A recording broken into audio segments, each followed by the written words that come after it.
늑대는 사회생활을 하는 동물. 으스스하게 들리는 늑대의 울음은 무리의 결속을 다지는 소리죠. 늑대는 먹이로 가축을 선호합니다. 그래서 주로 사람 근처에서 살아가죠. 늑대는 기본적으로 민가 근처에 와서 해꾸지하는 경우가 많습니다. 특히 산간 지역에서는 늑대의 활동 영역하고 인간의 생산과 그 삶의 영역이 겹치는 부분이 많은데 잔인하고 먹이 사냥을 인간과 공통적인 부분이 있어서 겹치는 부분이 있어서 늑대를 부정적으로 보는 경우가 있습니다. 늑대는 북반구의 거의 전 지역에 걸쳐 서식합니다. 가축이 많은 유목민의 땅 중앙아시아의 개체수가 많고 우리나라나 중국 같은 농경민족이 사는 곳은 적었죠.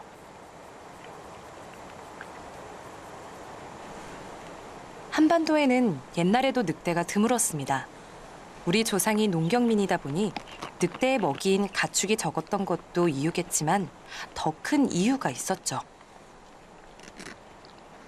우리나라에는 본래 늑대가 드물었습니다. 그 이유는 한반도에 호랑이가 많이 살았기 때문입니다. 호랑이가 사는 곳에서 늑대를 보기 힘든 것은 주변에 늑대를 호랑이가 죽이거나 아니면 멀리 내쫓기 때문입니다. 호랑이 나라 한반도에 늑대가 귀화한 이유죠. 19세기 말 우리나라에도 신식 무기가 도입되고 호랑이 사냥이 활발해집니다.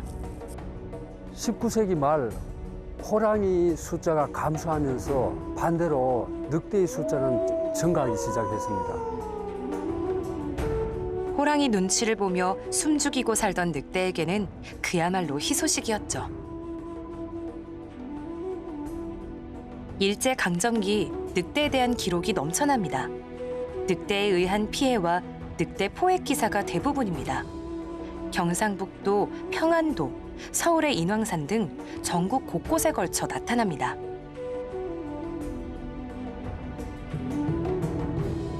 이 시기 늑대 이야기에는 흥미로운 점이 하나 있습니다.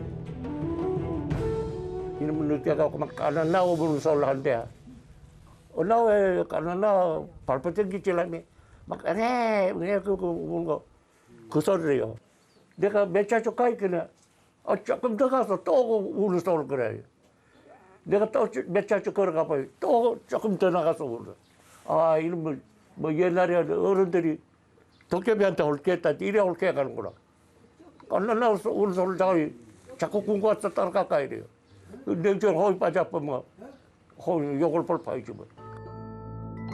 일제강점기 늑대 피해는 어린아이에게 집중되는데 다른 곳에서는 찾기 힘든 경우입니다. 우리 어머니 아버지들이 이제 말씀하시는 걸 들었지 뭐요. 얼라를 뱉게 재지 마라 그거 그런 얘기는 좀 들었어요. 어린애 갓난애를 밖에 멍석 깔고 옛날에 마당에 재했잖아요. 자잖아요. 그 자면은 얼라를 안으다가 방에 재고 이래지 마다 못 자 그랬어. 늑대가 물고 간다고 뭐 그렇겠지. 늑대에 물려간 아이들의 이야기가 참 경상북도 영주, 봉화, 영양을 포함 산악지역에서 많이 등장합니다. 그래서 예를 들자면 그 학교에 가다가 내지는 뭐 밤늦게 화장실에 앉아 있다가 아이가 없어졌는데 그래서 온 동네가 그 아이를 찾았는데 어디 갔더니만 낙엽에 파묻혀 있었는데 시신을 데려왔는데 또 다음에 동네에 다른 아이가 또 물려갔다. 그걸 갖고 왔기 때문에 이 늑대는 다시 또 그 자리에 먹거리를 처음 먹이 사냥을 처음 그 자리에 와서 다시 다른 아이를 물고 갈 수밖에 없었지 않았느냐 이런 이야기들이 많이 나옵니다. 그래서 민간에서는 동물한테 해꾸지 당한 시신들은 막바로 갖고 오는 것이 아니라 늑대한테 물러간 아이를 찾아올 때는 반드시 그 자리에 닭이라든지 개라든지 갖다 놓고 그 아이를 데려와야 된다라는. 하지만 결국 늑대 역시 점차 사라지게 됩니다. 일제강점기 해수구제 작전으로 늑대가 1,200여 마리가 포획되고 난 후 소수의 개체가 영주, 문경 이 지역에 고립되어 서식했을 겁니다.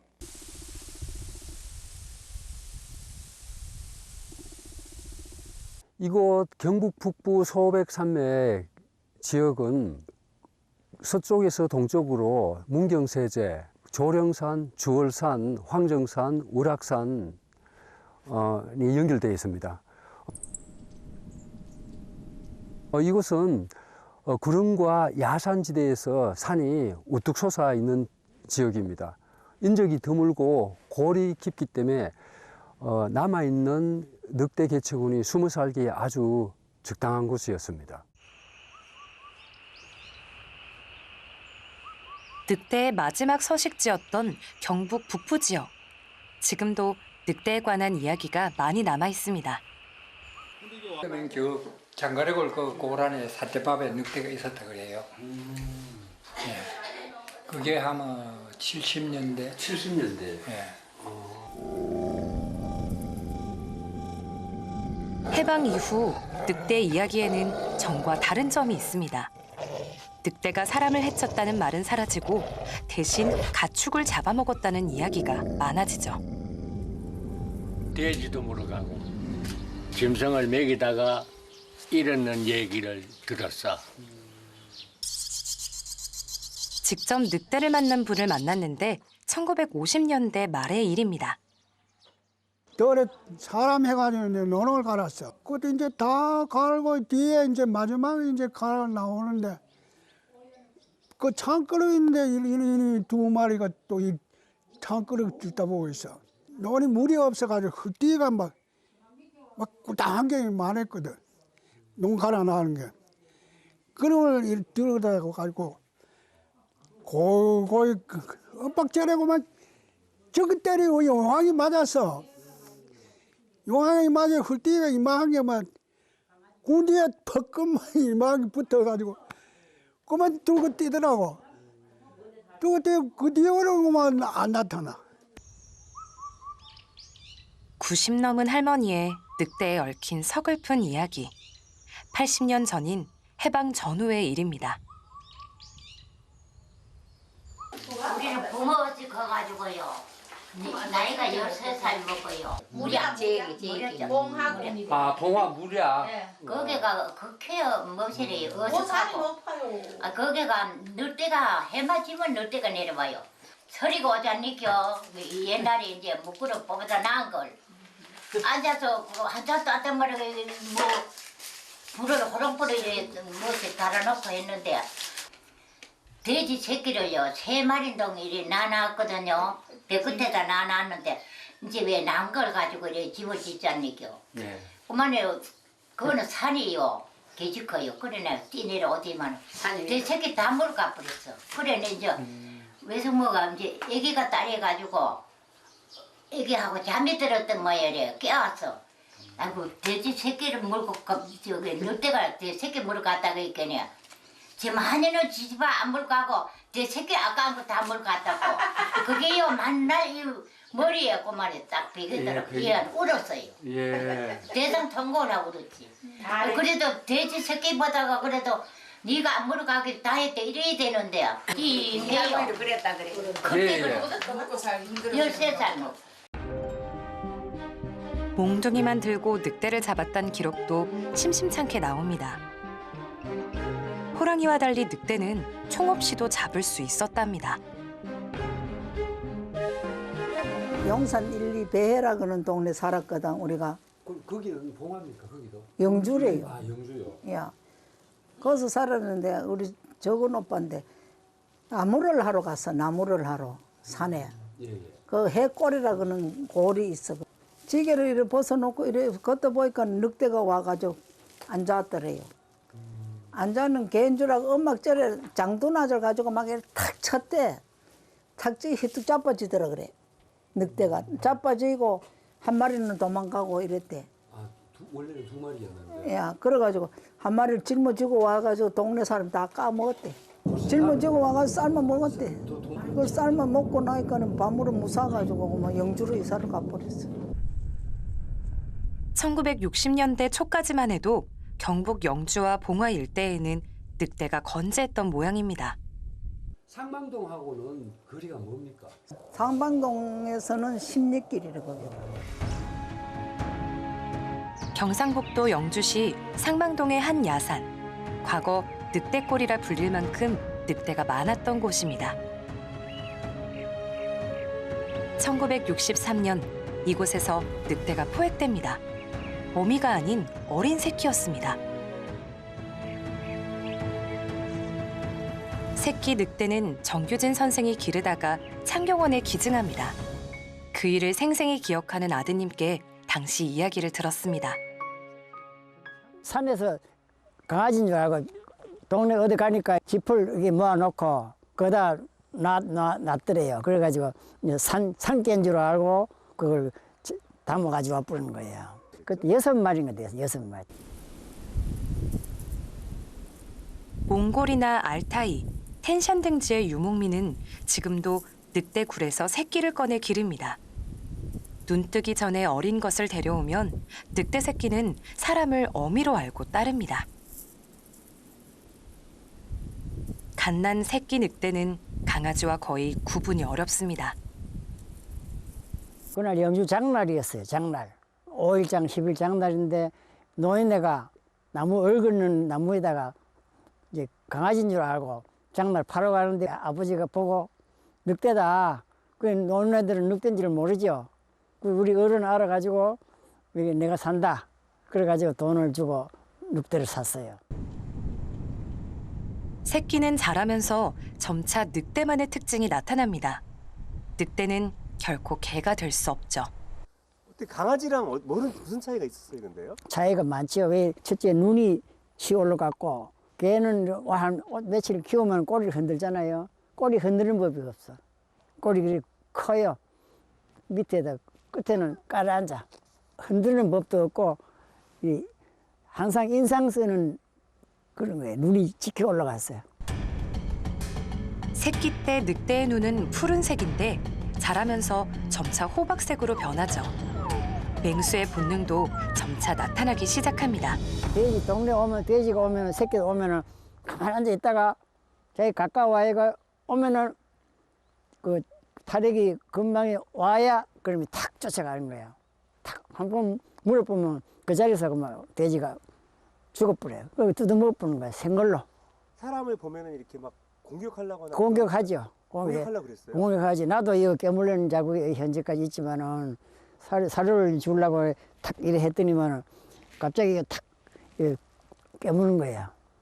우리 어른은 가면 괜찮지만 그래가지고 그것만 가지도 못했어요. 한번 깨물리고 난 후에는. 근데 저기 어르신께서 아버님께서 만지시면 가만히 있어요? 이거 가만히 있죠. 걔는 뭐 꼬리 흔들지만 꼬리 흔드는 법도 없고 옆에서 그냥 이렇게 문지르고 이랬었어요. 그 아버님을 되게 좋아했나 보네. 예, 아주 좋아했어요. 아버지 자전거 타고 실 내려가기 전에 나오면은 금방에 가면 알아. 발자국만 소리 들어도 알아. 그때 그렇게 참 이 냄새나 이 모든 게 다른 짐승하고는 차이가 많더라고 보니까.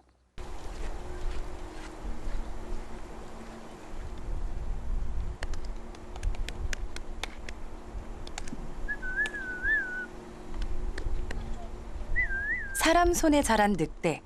어릴 때는 강아지같이 사람을 따릅니다. 하지만 생후 1년이 지나면 더 이상 개처럼 기르기는 불가능해집니다. 늑대의 공격성을 통제하기 어렵기 때문이죠.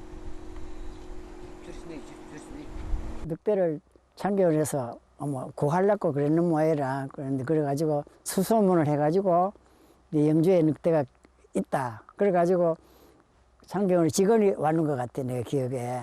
그래가지고 돈 받고 팔 수도 없고 그냥 기증을 하겠다. 여기 갈 때는 내하고 같이 이제 박스에 담아가지고 기차에 싣고 갔어요. 1963년 새끼 늑대가 잡힌 후에도 부근에서 몇 차례 늑대가 포획됩니다. 하지만 1970년대를 지나며 점차 늑대 이야기는 사라집니다. 그 후에는 뭐 민가로 내려가는 법도 없고 돼지를 잡아가지고 못 캔 적도 없대 그래요. 근데 어느 날 어서 지더라고 자꾸 그자. 요것도 있다고 고만 이랬는데 여기 도로가 나고 없어져. 그럼 차가 많이 댕기가 없어져. 지속적인 밀렵과 독극물에 의한 감소는 피할 수 없었고 그나마 1960년대를 지나면서 늑대 목격 소식도 더 이상 들리지 않게 되었습니다. 마지막 한국 늑대입니다. 영주 늑대의 후손으로 서울대공원에서 1997년 6월 11일 숨을 거두죠. 그날 이후 늑대는 완전히 사라집니다.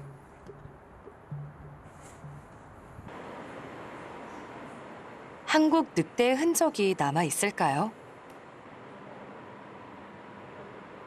제대로 제작된 동물 박제들 틈에서 언제 만들어졌는지 알 수 없는 낡고 엉성한 늑대 표본을 찾았습니다.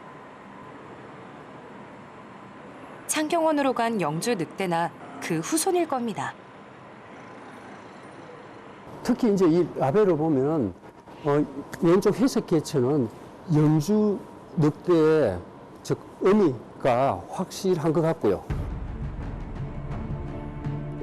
영주 늑대는 동물원에서 검은색의 새끼를 낳았다는 기록이 남아 있는데 이 녀석이 그 새끼가 분명합니다.